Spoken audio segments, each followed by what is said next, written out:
Bonjour à tous. Alors, j'aimerais partager mon témoignage. Voilà, depuis ma conversion avec le Seigneur Jésus. Que la gloire lui revient vraiment. Voilà.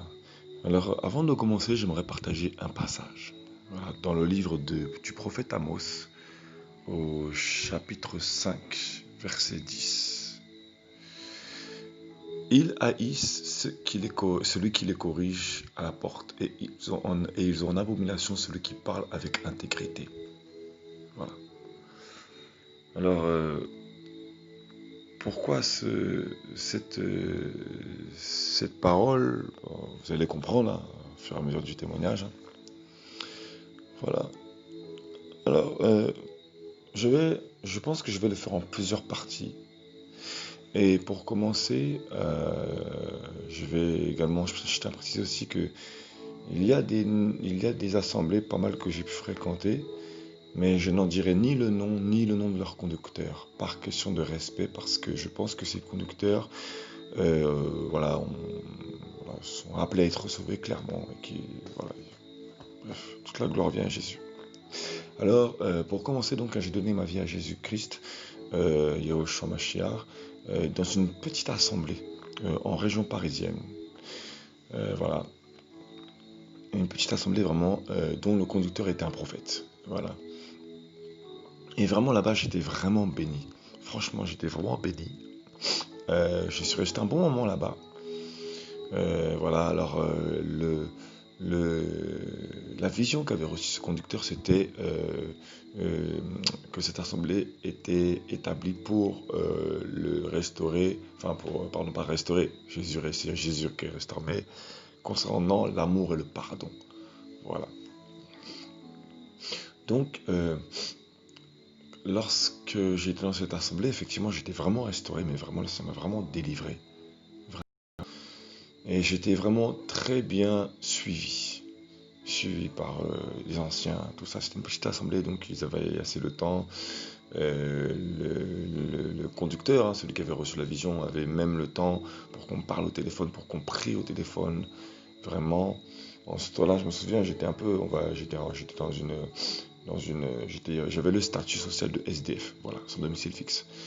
Voilà. Cependant, je vivais dans un foyer, j'avais un toit, voilà, mais j'étais vraiment sous la tutelle de certaines personnes, etc. Bon, voilà, j'avais vécu beaucoup d'injustices. Voilà, donc j'avais beaucoup de colère en moi, etc. Bref, voilà, ça m'a vraiment restauré, quoi. Et, euh, et je tiens à préciser d'ailleurs que ce qui m'a vraiment conduit vraiment à acquérir toute la délivrance, c'est vraiment toute la gloire revient au Seigneur, parce que euh, il m'avait ouvert les portes d'un CDI déjà. Et dans mon travail, pendant que j'étais au travail, j'avais prévenu les anciens, alors que j'avais continué à fréquenter, que j'avais commencé à fréquenter cette assemblée assez régulièrement, enfin régulièrement 2 ou 3 fois. Voilà, parce que j'avais déjà été les visiter en un an, je crois, 1 ou 2 fois, pas plus, je crois. Et il y a un an encore avant, une fois, je crois, c'était compliqué. Et donc, quand j'étais là-bas, euh, j'ai commencé à vraiment les fréquenter parce que je voulais vraiment que le Seigneur change ma vie. Et vu que le Seigneur m'appelait, hein, véritablement, et vu qu'il m'avait ouvert les portes d'un CDI parce qu'il voulait vraiment me montrer son amour et qu'il voulait vraiment me stabiliser, équilibrer ma vie, qu'est-ce qu'il a fait? Pendant que j'étais au travail, vu que j'ai dit au Seigneur, je reviens, t'inquiète pas, dans 1, 2, 3 semaines, pas plus. Le Seigneur savait très bien que l'ennemi allait m'attaquer. Alors, il m'a dit clairement dans mon cœur, si tu ne retournes pas au plus vite à l'église, je te ferme les portes de ma grâce. Je peux vous garantir que le dimanche, tout de suite après, je suis reparti à l'église. À l'époque, je n'avais pas la grâce que j'ai maintenant. Quand je dis la grâce, c'est-à-dire une, entre guillemets, connaissance, parce que voilà, je n'estime pas avoir non plus 15-20 ans de conversion. Et encore, même après 15-20 ans de conversion, il y a toujours des connaissances à acquérir. Hein. Bref, bref. Voilà. Et voilà. Donc pour moi, c'était le dimanche. Le jour du Seigneur, pour moi, c'était le dimanche, pour moi, à l'époque. Donc je retourne, parce que j'ai eu la crainte, et donc le Seigneur donc, me restaure. Et donc j'étais vraiment équilibré, parce que les anciens avaient vraiment le temps pour moi. Voilà, vraiment, ils ont vraiment pris soin de moi. C'était une petite assemblée, il y avait beaucoup d'amour. Et sincèrement, quand je suis allé là-bas, j'ai ressenti un amour là-bas. J'étais vraiment pris en charge par tout le monde. C'est-à-dire pas pris en charge, mais les gens s'intéressaient à moi. Je veux dire, vraiment, ils s'intéressaient vraiment à moi. Il y avait vraiment une charité. Et voilà, il y avait vraiment une charité. Je me souviens même qu'il y a, il y a des sœurs, deux ou trois sœurs, elles se sont réunies entre elles carrément, hein. Voilà, elles ont prévu carrément, et elles m'ont fait carrément un gros sac de courses, je me rappelle toujours. Même mon frigidaire, pour témoigner, mon frigidaire n'avait jamais été aussi rempli, même pendant que j'étais en CDI. Parce que, pour rappel, en ce temps-là, bah, j'avais donné ma vie à Jésus, et par le temps, bah, j'étais régénéré, tout ça, et j'aimais tellement, c'était tellement magnifique, vraiment. Vraiment, il y avait un amour, vraiment, là-bas. Les gens s'intéressaient les uns les autres. Voilà, il y avait vraiment une charité véritable, vraiment, quoi. Il y avait vraiment une vraie relation, une vraie intimité entre les uns et les autres. Et on ne se, voilà, les gens avaient un cœur sincère, quoi, vraiment, c'était un début. Et puis, avec le temps, il y a des gens qui ont commencé à venir, ça commence un petit peu à grandir, je crois, voilà, je sais plus trop comment ça s'est passé, ça fait un moment. Mais à un moment donné, le Seigneur a commencé à m'utiliser en me faisant envoyer des SMS, des SMS d'édification, des messages d'exhortation. Je l'ai envoyé en masse à toute l'église. Et, bah voilà, j'étais content parce que le Seigneur m'utilisait par grâce, vraiment, c'était vraiment la grâce du Seigneur Jésus, vraiment. Donc j'utilisais ce don que le Seigneur m'a fait grâce de recevoir. Donc voilà. Et j'ai commencé à comprendre des choses au début. J'ai commencé à... On s'appelle les frères et sœurs. Je pense que certains vont se reconnaître au travers de ça. Enfin, certains vont se reconnaître. Je veux dire, certains vont pouvoir s'identifier à ça. Et peut-être que même ça, j'espère que ça en éclairera certains. Certains qui n'ont pas encore cette compréhension. Pourtant, c'est tellement simple, mais c'est vrai qu'on est nouveau dans le Seigneur, ou encore jeune, ou qu'on est vraiment accroché à une assemblée, parce qu'il y a des choses qu'on n'a pas compris, bah, on a du mal vraiment à se détacher.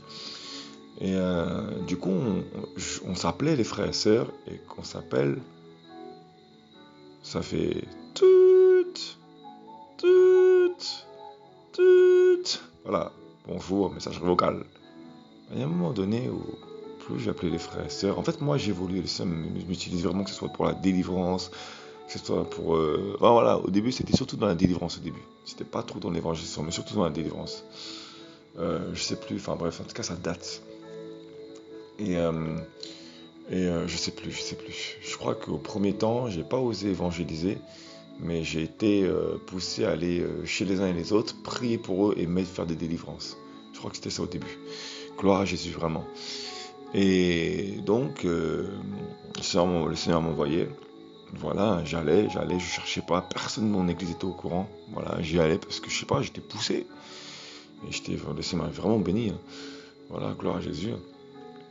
Et puis plus j'avançais, parce que j'obéissais au Seigneur, je sais pas, j'agissais sur comment j'étais conduit par l'esprit. En fait, je me rendais même pas compte, en fait, moi-même, je me rendais même pas compte. Et voilà. Euh, euh, donc je commençais à, voilà, plus j'évoluais, donc, et quand j'appelais les personnes, et bah, moi on me répondait. Et je comprenais pas. Et je voyais qu'ensuite les gens disaient sois béni pendant le culte, à la fin du culte, pardon. Et j'ai fait waouh.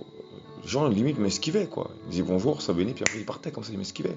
Je, je sentais qu'il y avait un truc, mais je voulais pas accuser, dire mais il est hypocrite ou quoi, non. En fait, c'est avec le temps que j'ai compris en fait que les gens étaient hypocrites, en fait, c'est par le temps. Voilà, avec plus de maturité, de compréhension. En fait, il faut, parce que j'ai commencé à reconnaître, pas me dire, mais nous sommes chrétiens, non, c'est une église, on va pas avoir le mal. Non, parfois, il faut savoir reconnaître les choses, parfois. Voilà. Parfois, en fait, on devient chrétien et on voit tellement le monde des bisounours dans les églises qu'on croit vraiment que c'est le monde des bisounours, parfois. Et on se rend même pas compte que les gens, bah, ils sont pas sincères. Beaucoup ne sont pas sincères, en fait. Voilà. Donc, on va faire des reproches, on va avoir des reproches dans le cœur à certains. Et puis on va les esquiver parce qu'il y a des choses qui vont pas nous plaire. Au lieu de les dire en face, parler avec amour, avec sagesse, on va être hypocrite, quoi. Et puis on va les esquiver parce qu'il y a des choses qu'on n'aime pas chez eux. Voilà. C'est ce que j'ai vécu, je comprenais pas à l'époque. Voilà. Et, Et j'aimais beaucoup le pasteur. Et le pasteur me disait souvent, en fait, déjà, une chose qui est essentielle, vraiment, que j'ai vraiment précisé, une énorme erreur que le conducteur a fait, c'est que moi, je voulais vraiment être baptisé. Parce que le Seigneur m'utilisait déjà à élever la voix dans les rues et les lieux publics pour proclamer la parole de Jésus, de l'Évangile. Il m'utilisait déjà. Et donc on ne peut pas prêcher comme ça. Enfin, si, on peut. Il y en a eu le fond, ils ne sont pas convertis. Hein. Mais je veux dire, j'étais vraiment poussé, saisi, quoi, zélé, quoi. Voilà, bref. Et j'étais vraiment convaincu quand je prêchais, j'étais convaincu, mais je comprenais pas tout. Bref, et du coup, bah, le conducteur, c'est pas un reproche, tout ça. C'est que je me dis que si jamais, par le temps, ce témoignage arrive jusqu'à ses oreilles, qui peut me reconnaître, et bah, il pourra comprendre qu'il a fait ses erreurs et que ça peut l'amener à la repentance. Voilà pourquoi je précise ces choses. Voilà. Parce que j'ai pas envie qu'un jour quelqu'un entende ça et que se dise celui-là il a encore l'amertume et tout. Non, je précise vraiment, c'est important. Voilà. Voilà, on évolue quand même, il faut quand même évoluer, il faut pas rester sur le passé, quoi. Mais voilà. D'une, ça peut éclairer certaines âmes, voilà. Et puis de deux, voilà, ça peut aussi être un avertissement pour d'autres conducteurs aussi qui font les mêmes erreurs, malheureusement. Voilà. Et donc je voulais vraiment être baptisé, j'étais vraiment convaincu, j'étais même baptisé en langue déjà. J'étais baptisé en langue, ça me faisait évangéliser, il me faisait élever ma voix dans les lieux publics, tout ça, gloire à Jésus, vraiment toute la gloire lui revient, vraiment, vraiment. Mais je n'amenais pas d'âme. Je veux dire, les âmes n'étaient pas attirées vers moi. Au contraire, quand le Seigneur me faisait parler, proclamer la parole, et ben les âmes, à la fin de l'évangélisation, et ben je me rendais compte que tout le monde regardait pratiquement ses chaussures, tout le monde regardait au sol, la tête baissée. Et je comprenais pas en fait, je me disais mais Seigneur, mais je suis amené à amener des âmes quand même. D'une, l'erreur que je faisais c'était de vouloir amener les âmes à l'église parce qu'on m'avait dit, on m'avait enseigné que dans mon appel il fallait que j'amène les âmes à l'église. Alors que non, non, voilà. Les âmes qui doivent être attirées sont attirées et puis c'est tout, ça s'arrête là. Voilà, il faut laisser l'esprit faire quoi. Il m'a fallu du temps pour comprendre ces choses. Donc au début, je me culpabilisais. Et du coup, on voulait pas me baptiser, tout ça. Pas par rapport à ça, mais on voulait pas me baptiser parce qu'on disait que j'étais pas prêt. Alors du coup, bah, d'une, j'entendais ça. Et puis de deux, euh, parfois, j'entendais des pics dans les messages. Parce qu'ils attendaient, comme je disais, que j'amène des âmes à l'église. Et ils disaient, jusqu'à quand ne vas-tu pas cesser de s'atangéliser?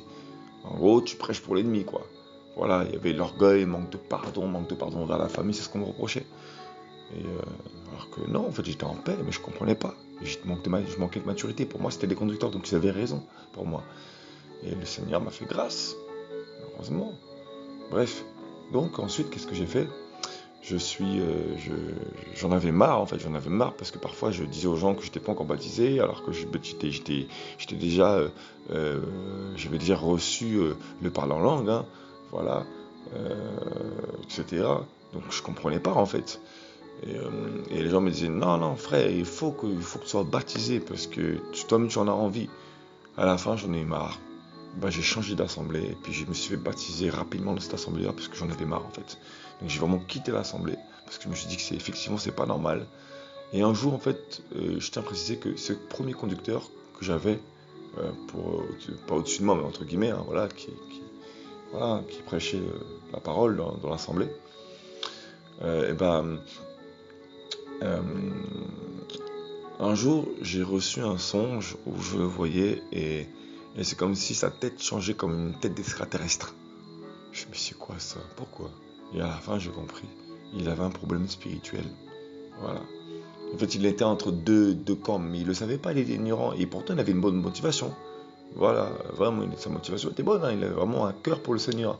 Et c'était véritable, hein, parce que ça, il l'utilisait vraiment puissamment. Voilà, je dis, je témoigne, parce que même là-bas, parfois, il y avait des esprits de Jézabel qui essayaient d'infiltrer l'assemblée. Et il faisait pas long feu, l'esprit de Jézabel là-bas. Il faisait pas long feu. Hein.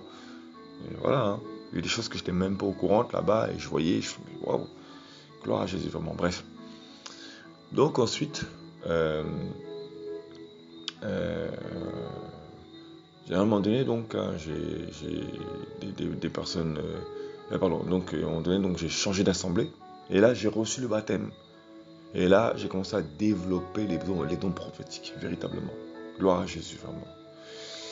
Voilà. En ce temps-là, bon, bref, voilà. Et j'ai commencé à me... J'étais vraiment entouré, encadré par l'équipe des anciens là-bas, parce que c'était des adultes pour le coup, parce que dans la première assemblée, tous les anciens... Et en fait, c'était une église de jeunes, la première assemblée. Mais la seconde assemblée, c'était une église avec des personnes qui étaient converties depuis des années. Et vraiment des années. 15, 20 ans, quelque chose comme ça. Hein. Et donc, j'étais beaucoup plus mûr. Voilà. Et, euh, et vraiment, c'était différent, très différent. Mais c'était bien. En fait, ils m'encadraient parce qu'ils voyaient que j'étais plus mûr spirituellement, plus élevé. Enfin, j'avais vraiment développé des choses que les autres jeunes n'avaient pas encore développées. Donc, ils m'encadraient bien. Et franchement, je bénis le Seigneur. Hein. Ils étaient beaucoup avec moi. Waouh, ils voyaient aussi mon zèle aussi, parce que j'étais vraiment très zélé. Gloire à Jésus, vraiment, toute la gloire lui revient, vraiment. Et, voilà. Et j'ai commencé donc à faire partie du groupe de la chorale dans cette assemblée, une petite assemblée, hein. Voilà, petite vraiment. J'ai commencé à faire partie du groupe de la, j'ai commencé pardon, à faire partie du groupe de la chorale, etc. Et c'est là, en fait, dans cette assemblée-là, où j'ai compris mon appel. Voilà. J'ai vraiment compris à quoi j'étais appelé. J'ai compris pourquoi les âmes ne venaient pas vers moi. D'une, parce que c'est pas moi qui dois venir, c'est Jésus, premièrement. Mais de deux, parce qu'il y avait un appel particulier. Voilà, que je ne comprenais pas à cette époque-là. Voilà. Et le Seigneur a utilisé un jeune, je ne sais pas s'il était vraiment prophète, parce que parfois il voulait imposer la main sur moi et pour que je tombe, bah, il mettait l'autre main, une main pour imposer sur mon front et l'autre main derrière ma taille pour que je me sente un peu comme poussé en arrière, donc forcément je tombe, soi-disant, sous l'onction, soi-disant. Voilà. Mais lui, il m'a parlé concernant mon appel. Voilà, voilà, il m'a dit, voilà, tu n'es pas appelé comme ça, le Seigneur va t'utiliser comme ça. Je suis d'accord, j'ai compris. Bah, maintenant, voilà pourquoi j'étais autant je posais beaucoup de questions. Et voilà, à force on se culpabilise pour rien, quoi. Voilà. Donc, je termine pour cette partie-là. C'est vraiment la première semaine donc, que j'ai fréquentée. Vraiment, toute la gloire revient vraiment à Jésus. Vraiment. Et voilà. J'espère que cela pourra éclairer certains. Voilà. Alors, le verset que j'ai utilisé tout au début, vous allez comprendre en suivant les autres parties. Je vais essayer de vraiment faire petit à petit, parce qu'il y a pas mal de choses à dire, vraiment. Voilà. Donc, toute la gloire revient à Jésus.